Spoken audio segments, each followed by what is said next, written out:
Jealousy can turn love into hate, and sometimes that hate festers into something far worse, something dangerous, something that can never be undone.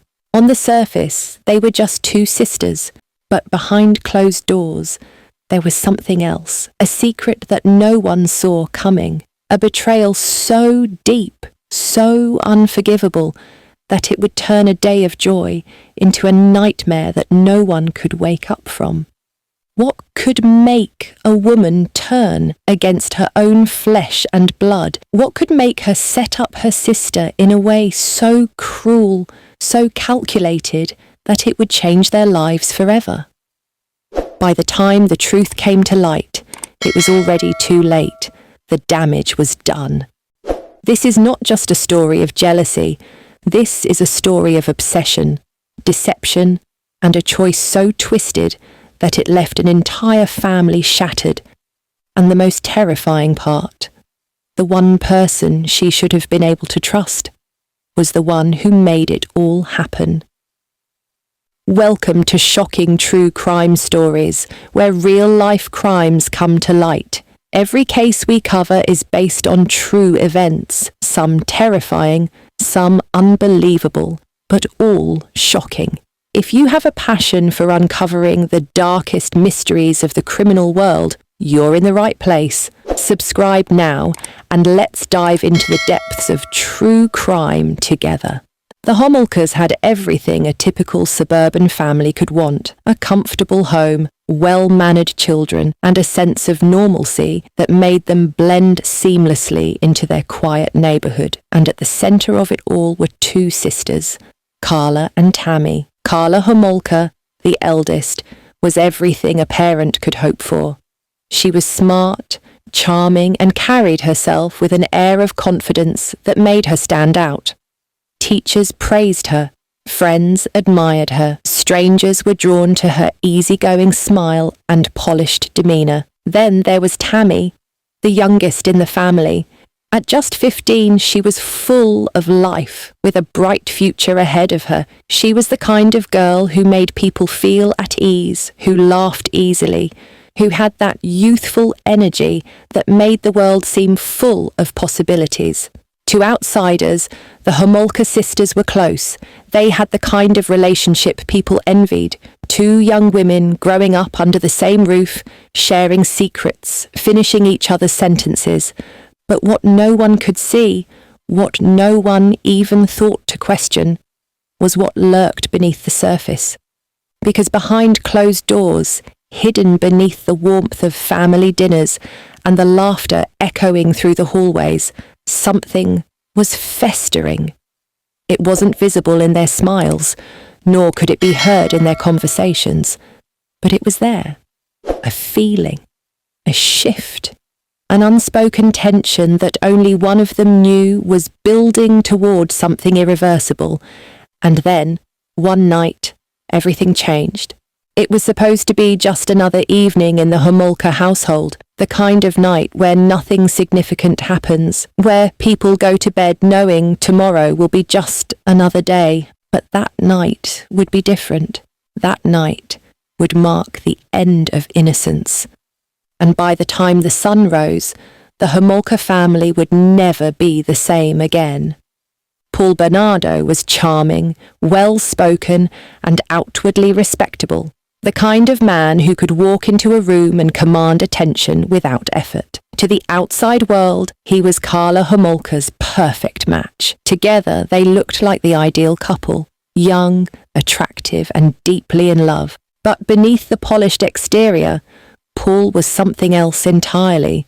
Long before he met Karla, there had been whispers, strange stories, rumours about women in nearby towns who had been attacked in the dead of night, but nothing had ever been proven, and Paul remained free to move through life untouched by suspicion. When he and Karla became a couple, their relationship seemed, at first, like any other.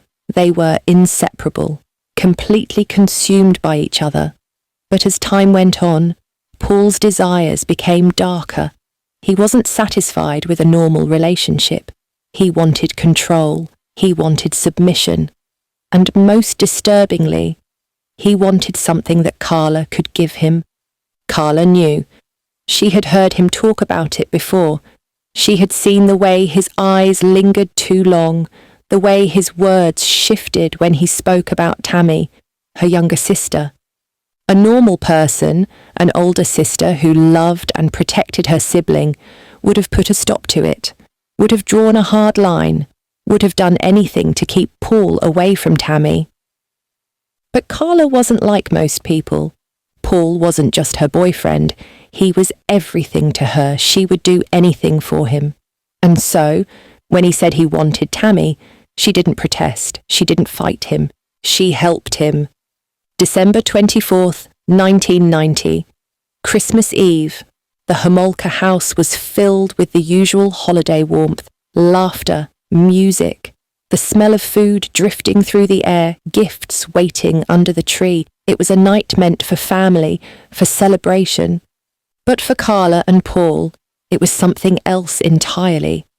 Karla had planned everything.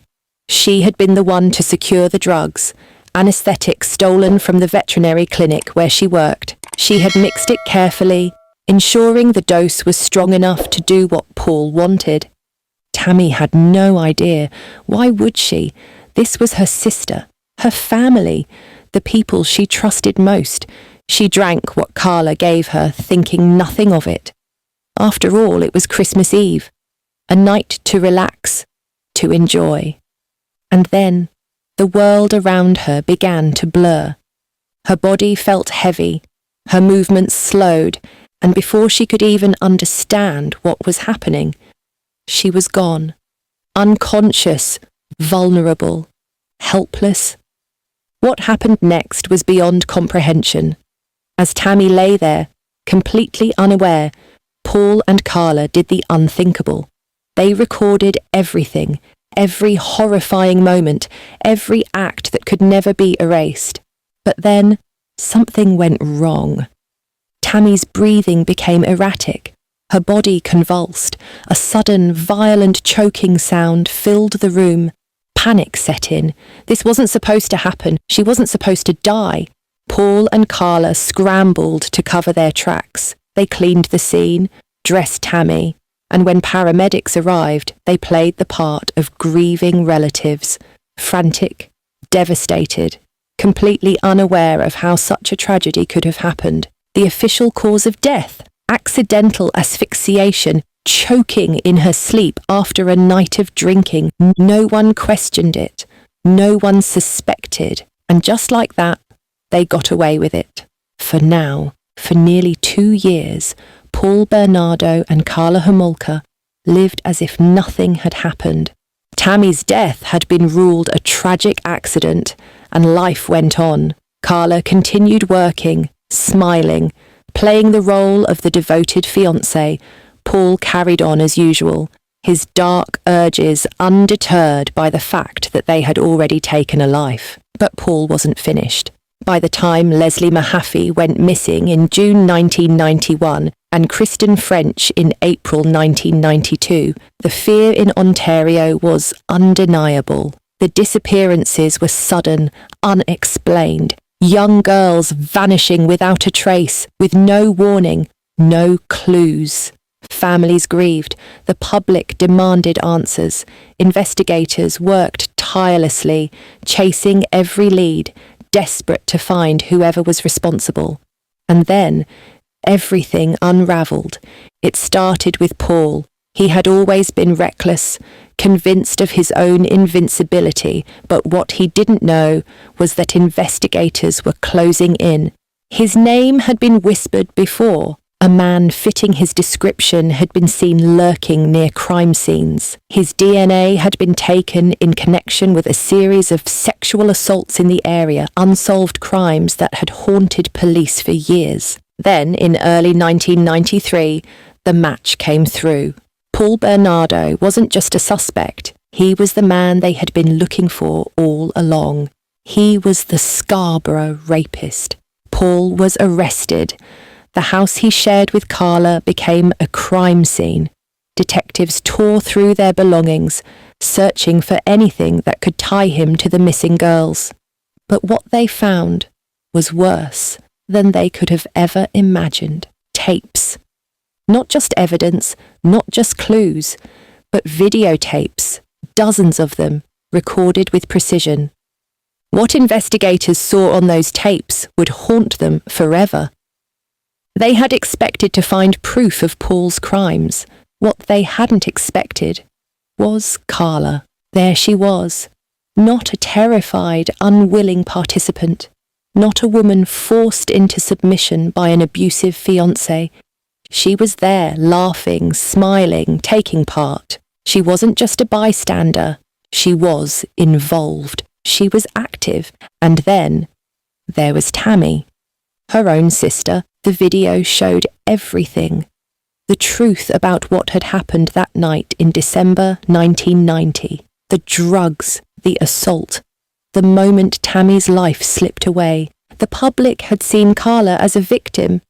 A woman trapped in a nightmare, controlled by a violent, sadistic man. But the tapes told a different story. Karla wasn't helpless. She had played her part willingly. She had made sure Paul got what he wanted. And now there was no hiding from the truth. The world watched in horror as details emerged. The betrayal wasn't just against the innocent girls who had fallen into Paul's trap. It was against her own flesh and blood. Tammy Homolka had trusted Karla more than anyone in the world. She had idolized her big sister. And yet, Karla had stood by and watched her die. Worse, she had helped make it happen. The media erupted. Headlines screamed her name in bold letters.